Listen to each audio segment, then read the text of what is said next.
Invista onde dá mais retorno. Seus talentos naturais. Talentos para o Sucesso. Um podcast para quem deseja aumentar seus resultados, focando no seu jeito natural de sentir, pensar e agir.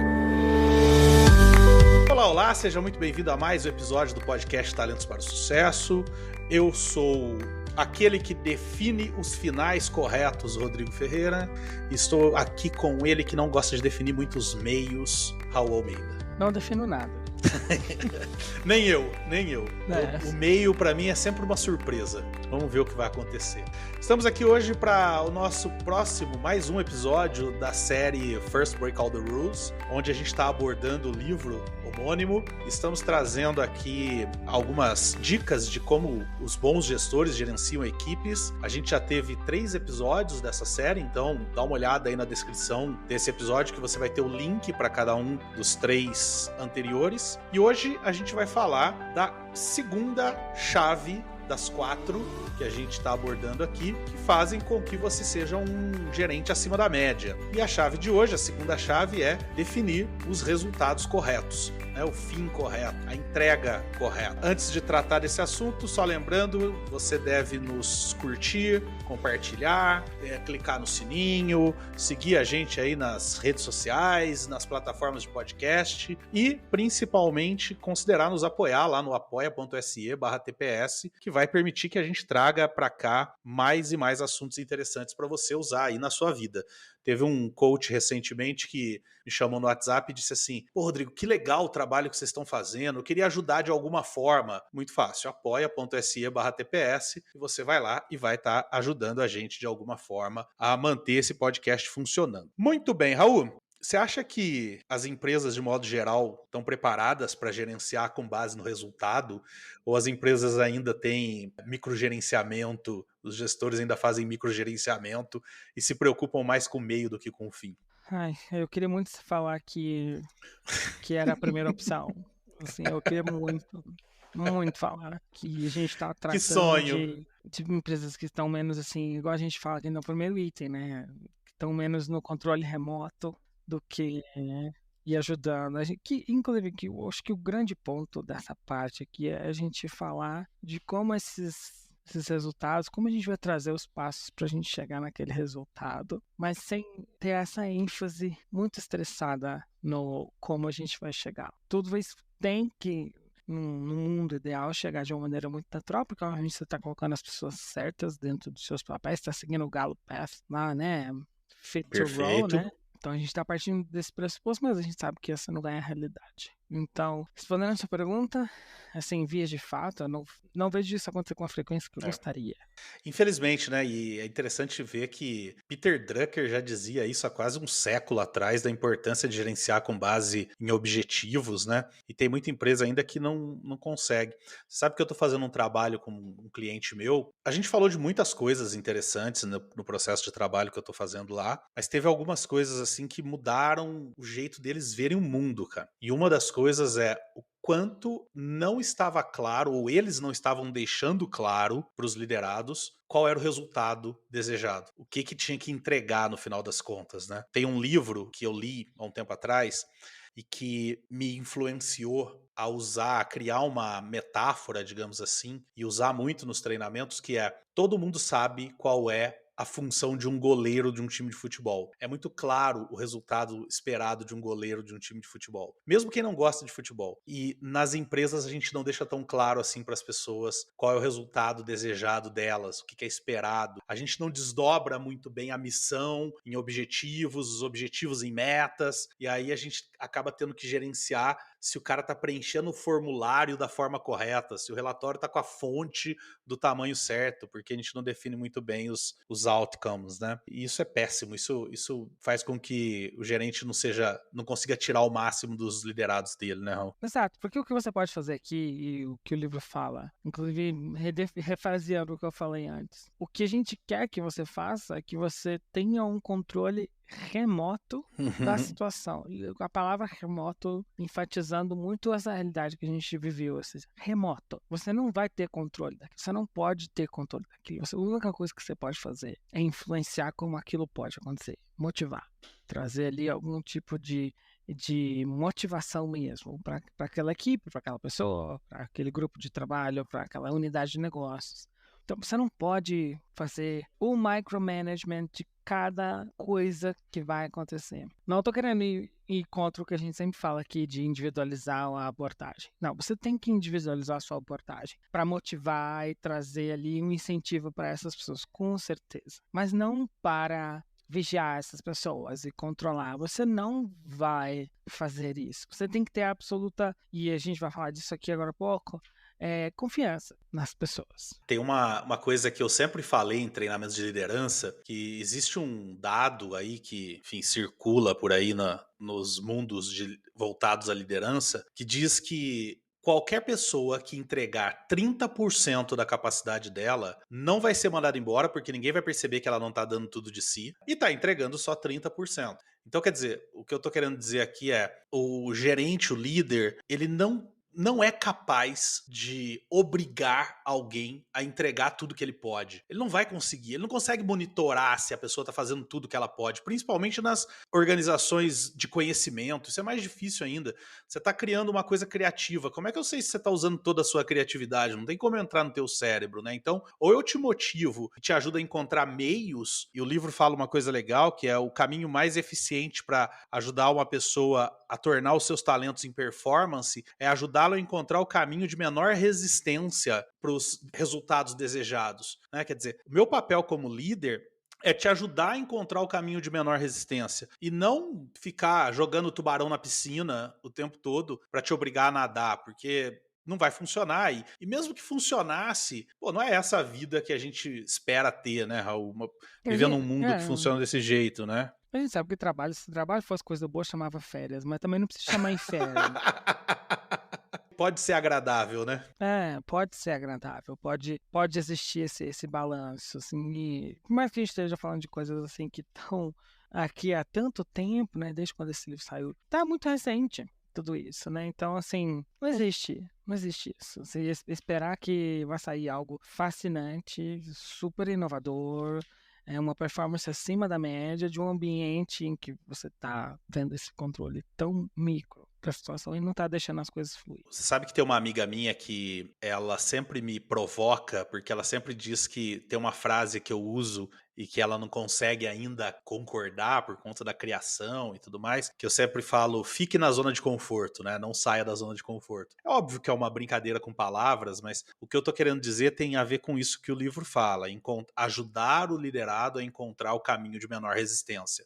Não há por que sofrer, né? Eu costumo dizer, se tá doendo, tá errado. Então, como é que você, como líder, ajuda o liderado a encontrar o caminho de menor resistência? Então, o que a gente está falando aqui na prática é, combina o fim, combina a entrega, muito bem combinada, ajuda o liderado a encontrar o caminho de menor resistência para fazer essa entrega e vai ser feliz. Essa é a segunda chave de modo geral. Combinado não sai caro. Combinado não sai caro, exatamente. O que a gente vai tratar daqui para frente, o que o livro trata daqui para frente, são alguns detalhes dentro dessa ideia. Mas a ideia central da segunda chave é essa. Então, se você está ouvindo a gente aqui, ó, o episódio poderia terminar com 10 minutos aqui, que é combina com o seu liderado a entrega. E combina muito bem combinado. Estipula ali as margens do que você está entregando. Eu gosto de usar a metáfora do guarda-reio.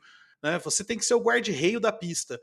O liderado pode ir para cá, para lá, dentro da pista, conforme ele achar necessário, mas vocês combinaram um guarda-reio. Qual é o caminho central que vai levar até o caminho genérico, digamos assim, que vai levar até o teu destino, mas aí ele tem a liberdade de fazer ali no meio do jeito que ele encontre menos resistência. E você como líder, teu papel é sentar com o cara e falar, pô, você precisa entregar isso aqui. Qual é o teu jeito de entregar isso aqui? E aí entra os talentos, né, Raul? Pô, o Raul tem talento que vai facilitar entregar desse jeito. O Rodrigo tem talento que vai facilitar entregar desse outro jeito. Aí a gente descobre o nosso jeito. Então, basicamente, a segunda chave é isso. Agora, o livro vai dizer depois, Raul, por que alguns gerentes têm tanto desejo de controlar os funcionários, os liderados, né? Eu acho que parte muito de vamos dar alguns passos para trás. Ou às vezes nem é tanto dar um passo para trás, é entender que a maioria das empresas está focada numa estrutura que foca em gap,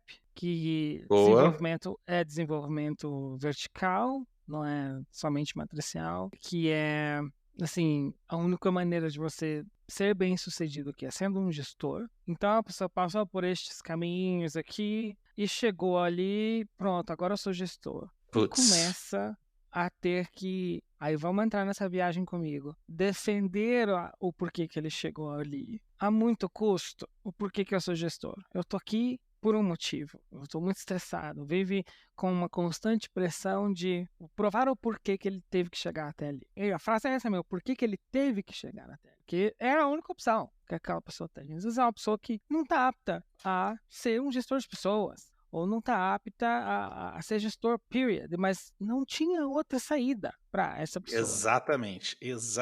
Era isso ou sair da empresa. E você não quer sair da empresa, porque você já está ali há muito tempo. Aí vem as questões sanitárias e higiênicas, né? Que é literalmente a sua liquidação, que a gente fala muito no México, né? A sua liquidação. Quando você é mandado embora, você vai receber aquele dinheiro, seu FGTS, coisas assim, higiênicas, né? Entram em fator ali também. Você já tá ganhando um puta de um salário, você já tá num posto muito difícil e você precisa defender aquilo. Então, quando você tem aquilo at stake, se você não fizer bem, você vai ter alguém ali que vai ser promovido e tomar o seu lugar. É aquele medo constante de que... E o que vai acontecer comigo, né? Se alguém tomar o meu lugar. E aí isso impede que as pessoas tenham mais, assim... E vem da estrutura da maioria das empresas. Isso vem top-bottom e você vai sofrer isso do seu gestor que está em cima de você e você vai ter que fazer a mesma coisa ali embaixo. E é um efeito dominó, assim, que causa um grande pânico, eu acho, em todo mundo.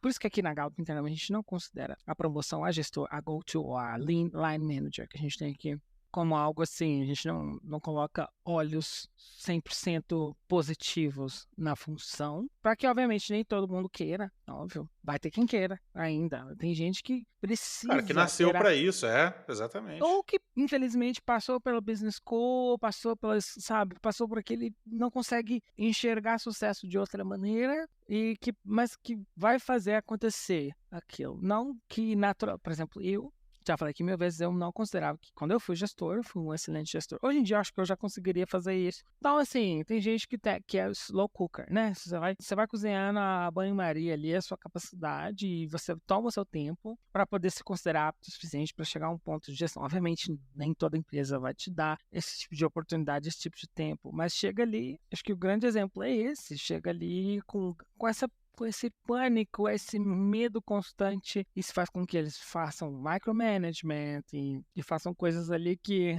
não ajuda a ter esse controle remoto da situação. As empresas, elas deveriam criar condições para que a pessoa que não quer se tornar gestor possa ter uma vida agradável e estável e produtiva e financeiramente interessante sendo técnico, né? Eu tô com uma situação, Raul, de exatamente isso, um gestor que a líder dele contratou um processo de coaching para que ele suba na hierarquia. E quando eu fui fazer o primeiro diagnóstico com ele, ele disse, eu não quero subir na hierarquia. E aí, como lidar com isso, né? Então, se não houver um alinhamento muito claro dentro da companhia de que, pô, esse cara aqui tudo bem. E com ele também, porque uma pergunta que eu fiz para ele foi, tá bom, e como é que você vai lidar com o fato de que alguém que está abaixo de você, em algum momento vai passar acima de você, porque alguém vai ter que subir. Né? E aí, tá tudo bem? Ok. Não tá bem. Pô, então, e aí, né? Porque às vezes tem empresas, não é o caso dessa, creio eu, mas tem empresas que se você não subir, você não ganha dinheiro, você não ganha mais, você fica estacionado. Né? Então a empresa precisa criar meios para que esse cara, não, eu quero ficar aqui porque é aqui que eu gosto, é aqui que eu produzo, mas eu vou ter níveis, escalas aqui de salário e de benefícios e tudo mais para eu poder continuar crescendo, né? Então acho que isso é bastante importante, né? E quando eu entrei na Galp, eu entrei em consultoria. Continua sendo assim, não tô querendo expor o nosso processo aqui de maneira alguma, mas por exemplo, eu gosto muito de dinheiro. Eu gosto muito de dinheiro. Eu amo dinheiro. Eu adoro coisa cara. Não sei porquê, mas eu gosto também, Raul. Eu tive a sorte de que me mudaram para a equipe comercial. Mas olha só, houve uma movimentação que assim, eu não precisei de virar gestor de ninguém. Consegui ir para uma equipe em que é mais assim, finance-based. Então, assim, o nosso objetivo... Mas a área comercial permite isso. Tem áreas dentro de empresas que não permitem isso, né? Porque a área comercial você ganha quando você vender, né? Exato. Mas e assim, agora técnico, eu já estou habituado a monitorar os números, monitorar renovações de contrato. Eu adoro fazer isso. E para quem é coach, eu tenho um contexto 34, sabe? Então, assim, eu adoro interações superficiais, em que eu possa depois trazer as pessoas que entendem do assunto um pouco melhor do que eu, para levar aquilo numa profundidade melhor, e a gente vai atacar o big picture das coisas. Mas, graças a Deus, eu trabalho numa empresa que me ajuda a fazer isso, que entende, olha, Exatamente. Raul é bom, ele é bom para fazer pressão ali na hora de renovar os contratos e fazer número. Igual eu já contei aqui, minha meta subiu 45% esse ano e eu já bati. Então, assim, eu imagino que eu esteja no lugar correto. Exatamente. Então, vai muito por aí. E eu não precisei de virar um gestor, de ter gente abaixo de mim. Tenho certeza que às vezes eu ganho mais do que o meu chefe, Então, sabe? exatamente. Isso é muito legal, cara.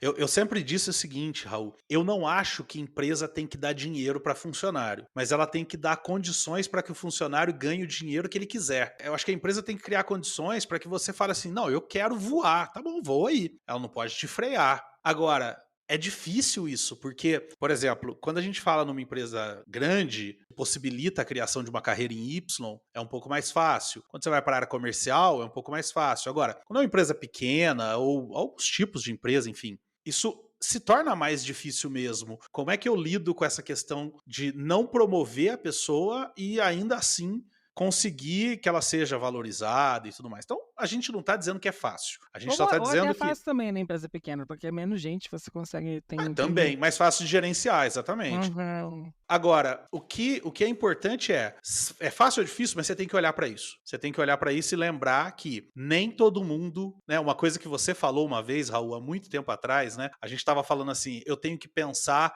o que eu posso ser como é que eu posso ser um bom gerente, etc, etc. Você virou e falou assim, mas peraí, primeiro você tem que pensar se você quer ser um gerente, né? Será que é isso? Será que eu nasci para isso?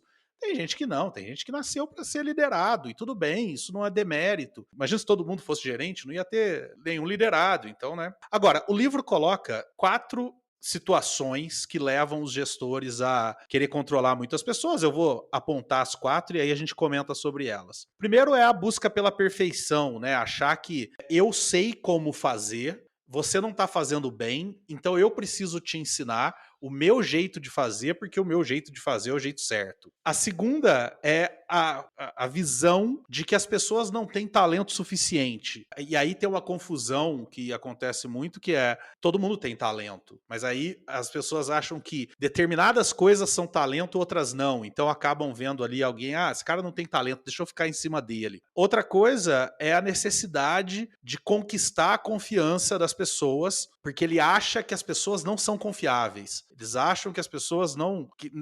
se ele não conquistar a confiança, a pessoa não vai fazer direito, né? Outro caso é que tem alguns finais, algumas entregas que realmente são difíceis de especificar, né? Então, quando a gente fala, por exemplo, em, sei lá, satisfação do cliente, né? Como é que define isso? E aí, quando eu acho que eu não vou conseguir definir direito alguma coisa, eu tendo a querer gerenciar o processo, né? Então, essas são as 4 situações que são apontadas ali. É legal a gente entender isso e é legal a gente entender como é que lida com isso, né? Então, Raul, por que o gestor não pode querer impor para o outro o jeito maravilhoso com o qual ele atingiu o sucesso e fez bem feito? Primeiro que pode não ser um jeito maravilhoso. Primeiro muito que... bom. Quem disse que é maravilhoso? Tem que estar falando você. Tem gente que tem a régua muito baixa, né, cara? Começa por aí. Muito bom. Sabe, don't underestimate your level of ordinary, sabe? Então, assim, você não é nada... Começa excelente, por aí. Excelente. Começa por aí. E mesmo que, assim, que seja um excelente... Alguém vai fazer do seu jeito, do próprio jeito, e vai chegar no mesmo resultado. Ou vai fazer de um jeito diferente e vai chegar no resultado melhor que o seu. O seu jeito funcionou muito bem para você. Você chegou até aqui.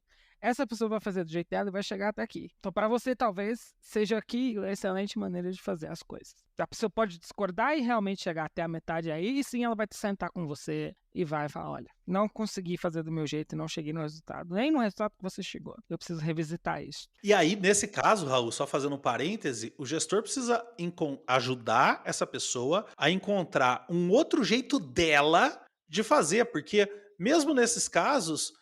Não adianta, né? Porque assim, o que eu tô dizendo é o seguinte, às vezes o cara, Raul, não vou fazer do seu jeito, eu vou fazer do meu jeito. Aí eu faço, chego na metade, aí a tendência do gestor é falar assim, tá vendo? Se tivesse feito do meu jeito, tinha dado certo. Mas quem garante que se eu tivesse feito do teu jeito, não tinha dado um quarto e não metade? Porque eu não sei fazer do seu jeito, eu só sei fazer do meu jeito. Ou é melhor eu fazer do meu jeito, né? Não é nem questão... Às vezes eu sei fazer do seu jeito, não vai dar o mesmo resultado. Exatamente, Eu sei fazer. exatamente. Só sei que, também sei que não vai gerar. Então não adianta você esperar.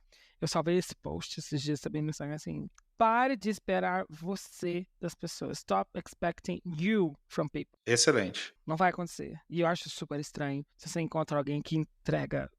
Eu falo, mas por que você faz tudo igual? Assim, não faz sentido. Não tem diversidade. Uma das leis básicas aqui de talento, de equipe francesa, é encontrar. Você sabe disso, Rodrigo?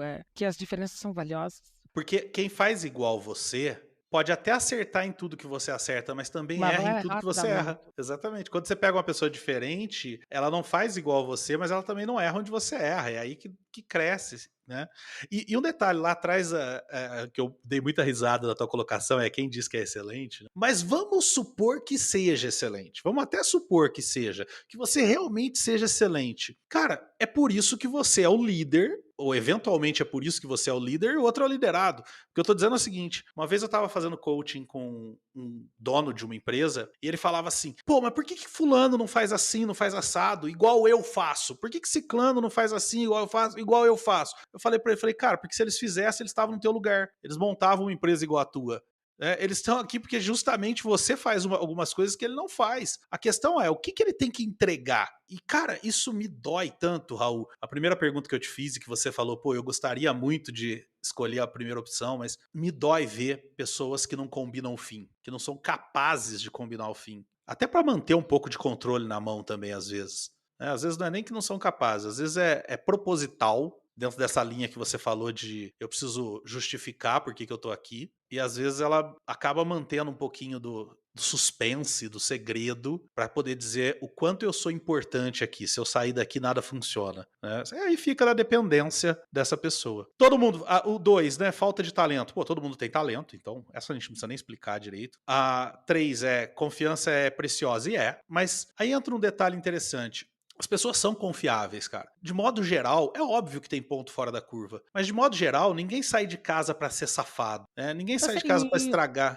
Eu acho que uma vez que você já foi contratado, olha, eu confio em você até que você me prova o contrário. Exatamente, exatamente. Se você fez uma boa contratação, e a gente falou disso no episódio passado, cara, não tem por que eu ficar em cima de você. Eu vou deixar você trabalhar, fazer do seu jeito. Eu confio na minha capacidade de te contratar, e aí vou confiar em você. Se você demonstrar que não é confiável, eu vou romper a relação e vou contratar outra pessoa. Simples assim, né?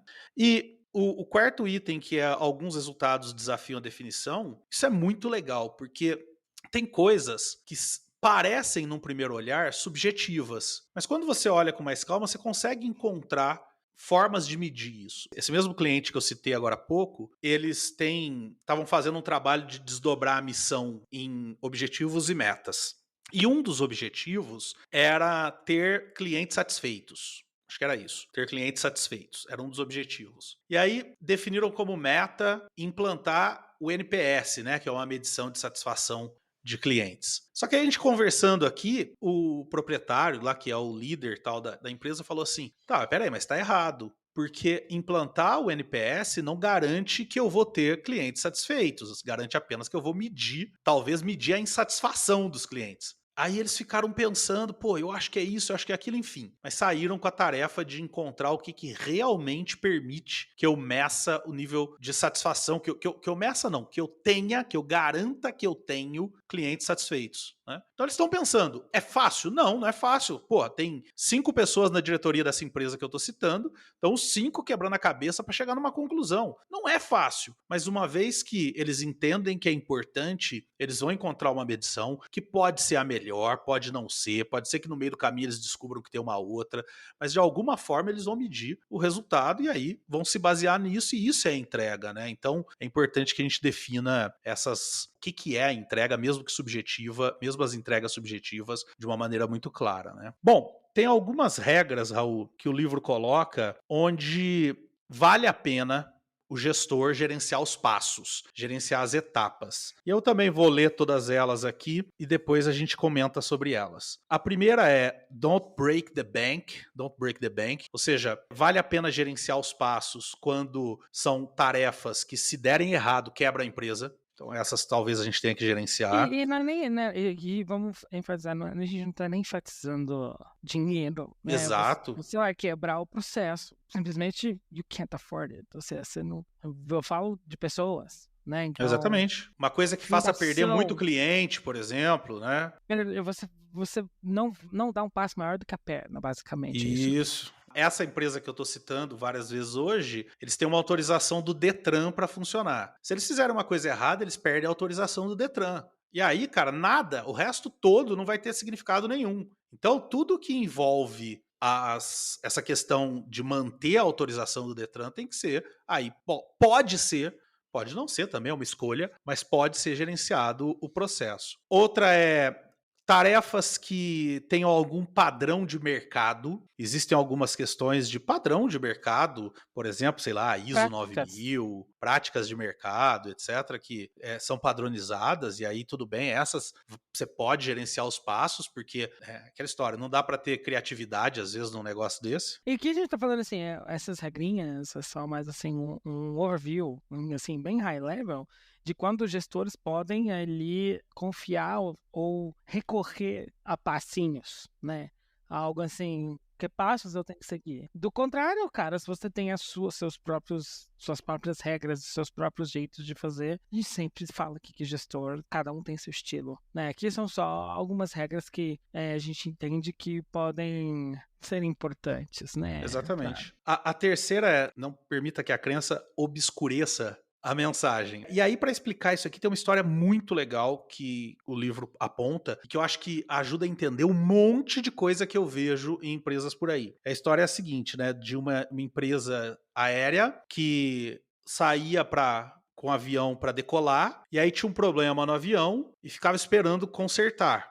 E aí os passageiros falando, pô, não pode voltar pro aeroporto, já que vai demorar, a gente desce, porque lá é mais confortável, tem cadeiras, tem água, tem comida, tem tudo. Quando tiver tudo ok, a gente embarca de novo e decola. E aí a comissária falou, não, porque a nossa medida de atraso é pela hora que a gente sai do aeroporto e entra na pista, e não pela decolagem. Ou seja, se a gente ficar parado na pista, a gente não está atrasado. Se a gente voltar para o aeroporto, passa a contar como atraso. Então, quer dizer, uma regra que a gente mede a decolagem, mede o atraso pela hora que sai do finger, né? Que a princípio alguém deve ter criado porque fazia sentido por algum motivo, e a partir de então essa regra passa a criar um péssimo serviço ao passageiro.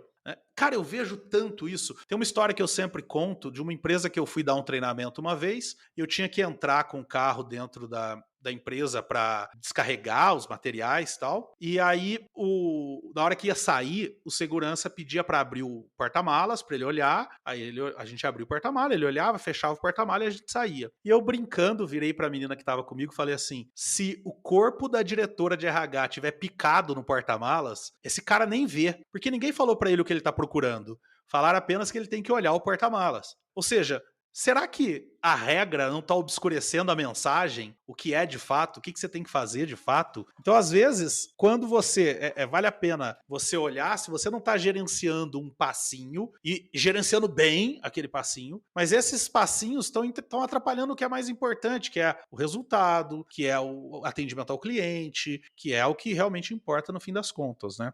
E o quarto, que diz o seguinte, né? Não há passos que levam à satisfação do cliente. Isso é muito legal. Não existem etapas que levam à satisfação do cliente. O que o livro coloca é o seguinte: quando você gerencia etapas, processos, na melhor das hipóteses, você previne a insatisfação do cliente. Agora, quando você nunca vai levar a satisfação. E aí tem uma história que aconteceu comigo, Raul, nesse final de semana, que eu acho bem exemplo disso aqui, que é o seguinte: eu fui pedir uma pizza pelo iFood, e aí eu queria meia mussarela, meia portuguesa, que é a metade dos meus filhos e a metade minha e da minha esposa. E aí eu marquei lá meia mussarela, só que quando eu marquei meia portuguesa, eu cliquei errado e eu desmarquei a mussarela. E aí veio uma pizza inteira de portuguesa. né? Quando chegou e eu vi que era inteira de portuguesa, eu chamei no chat a pizzaria. E detalhe, era a primeira vez que eu tô pedindo nessa pizzaria, porque eu tinha ganhado um cupom de desconto para conhecer a pizzaria. Então,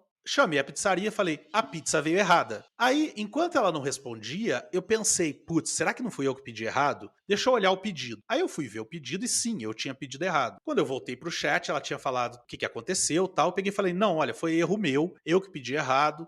É que meus filhos só comem mussarela. E eu acabei, na hora de pedir, pedindo errado e pedi só portuguesa. Então, fica tranquilo, eu vou pedir outra, uma pequena de mussarela. Eu só peço que você, por favor, agilize, se for possível, para mandar para mim primeiro, tal. É a resposta dela: vou fazer o possível. Aí eu fui lá, pedi, entregaram, show, tudo bonitinho, nada de errado, tudo perfeito. Então ela seguiu o processo. O processo foi seguido, funcionou. Eu não fiquei insatisfeito. Agora, olha só. E se ela vira para mim e fala assim: pô, Rodrigo, que pena que você pediu errado, tal. Vamos fazer o seguinte: estou mandando uma pizza pequena de mussarela para os seus filhos de graça. Como você pediu errado, tal, tá aí, indo pra você de graça, como uma cortesia da minha pizzaria. Cara, eu só ia pedir pizza neles pro resto da vida. Mas isso não tá no processo. Isso aconteceu comigo semana passada. Ah, não acredito. Conta. Eu pedi no restaurante indiano, que eu fiquei com muita vontade de comer. Só que eu fiz o pedido correto. Eu peço muito. Ultimamente tô gastando muito dinheiro, inclusive. Tem que parar com isso. Tô comendo muito fora. E eu prefiro comer a minha comida, nem entendo isso. Mas eu pedi um chicken biryani. E eles vão. Aí chegou bonitinho também. A hora que chegou, a hora que abriu, eu falei assim: isso não é um chicken biryani. Isso aqui é um arroz amarelo. Isso tá errado. Já morei na Índia, isso aqui. Eu, obviamente, reportei no Rappi e eles me devolveram, assim, parte do dinheiro. Geralmente eles devolvem tudo, mas eu entendi que era parte porque, assim, eles mandaram o arroz, não mandaram a galinha. Só isso. Então eles contaram metade do prato, me devolveram em crédito. Beleza, mas eu não fiquei satisfeito. Eu queria comer o chicken biryani. Eu queria comer a galinha. O que eu fiz foi diferente. Eu subi no Instagram reclamando. Aí, fulano, né, o restaurante Tandoor. Então, eu sei que isso aqui não é um chicken biryani, mas eu pedi chicken biryani. Eles responderam na hora meus stories no Instagram e me mandaram de graça um chicken biryani. Olha aí. Olha que legal. Aí, obviamente, depois eu apaguei os stories que eu reclamei e postei, uai, maravilhoso o serviço, esse, óbvio, assim. E tava uma delícia também, tava gostoso. Tá vendo? Mas, realmente, eles erraram, né? Não, eu não cometi um erro, eu pedi um chicken biryani, paguei por um chicken biryani. Mas mesmo assim, quer dizer, se eles seguissem o processo, talvez eles iam te pedir desculpa, vai? Não, eles superaram o processo, né? Superaram. E realmente é um passo além, sabe? Você não precisa seguir, você não precisa rely on this. E isso nos leva à última parte do livro, que é, tá bom, e o que você deve definir como outcome, como resultado? E aí, o livro cita 3 coisas. Primeiro, o que é correto para os clientes, e aí ele fala aqui, né, o que é correto para os clientes é, se o cliente diz que aquele resultado não vale nada, não vale nada e ponto final. Não adianta você falar, pô, mas isso aqui é o melhor que existe de tal coisa. Cara, se o cliente acha que não é, e acabou. Óbvio que a gente não vai se basear em uma pessoa, mas, cara, se você está tendo resultados frequentes, ruins de percepção de clientes, tá errado. A segunda é o que é correto para a empresa, isso é óbvio também, quer dizer, você precisa olhar se aquele resultado que você está combinando faz sentido na estratégia da empresa. Não adianta nada você bolar uma coisa maravilhosa, mas que não tem a ver com aquilo que a empresa acredita como sendo, por exemplo, os produtos que ela produz. E você precisa que o resultado seja correto para as pessoas, para os indivíduos, ou seja, tem que estar alinhado, os resultados têm que estar alinhados com os talentos individuais. Então, de modo geral, definir os resultados sobre os quais você vai gerenciar, através dos quais você vai gerenciar a sua equipe, é pensar que resultados fazem sentido para os clientes, que resultados fazem sentido para a companhia, que resultados fazem sentido para as pessoas que trabalham na companhia. Definiu isso, estipulou isso, o meio, cada um vai fazer do seu jeito, óbvio, com o teu apoio para que você ajude as pessoas a encontrar esse meio. Tendo resultado é bom, gente, só não vamos pegar e focar em coisa que vai fazer só a gente perder tempo. Só isso. Não perca tempo com coisa que só vai te estressar, só vai sendo bem clara aqui, em português mais clara, só vai arrumar, procurar pelo em casca de ovo, não sei como é que é o ditado. É isso aí. É isso aí. Legal, então essa é a segunda regra, a segunda chave aqui do livro First Break All the Rules. A gente tem mais 2 ainda para abordar. Lembro que aí embaixo nos comentários, na descrição do episódio, você tem os links para todos os episódios dessa série. Quero lembrar também você de compartilhar, inscrever-se aqui no canal, ativar o sininho. Quem tiver no YouTube tem que clicar aí no sininho para receber notificações de novos episódios. Se você está numa plataforma de podcast, clica no assinar e, por favor, considere nos apoiar. Entra lá no apoia.se/TPS e lá você pode, a partir de R$15, apoiar esse projeto que leva tanta informação relevante aí para você de graça. No mais, para todos vocês que ficaram até aqui, eu agradeço a presença. Raul, obrigado de novo aí no meio do seu horário de trabalho. Olha lá, o Raul tá lá nos escritórios da Gallup e parou para conversar com a gente. Obrigado. E a gente se vê de novo na semana que vem, às 7 horas da manhã, na terça-feira, para mais um episódio desse podcast que sabe muito bem quais os resultados esperados no final de cada episódio. Beijo para vocês. Tchau, tchau. Tchau, pessoal.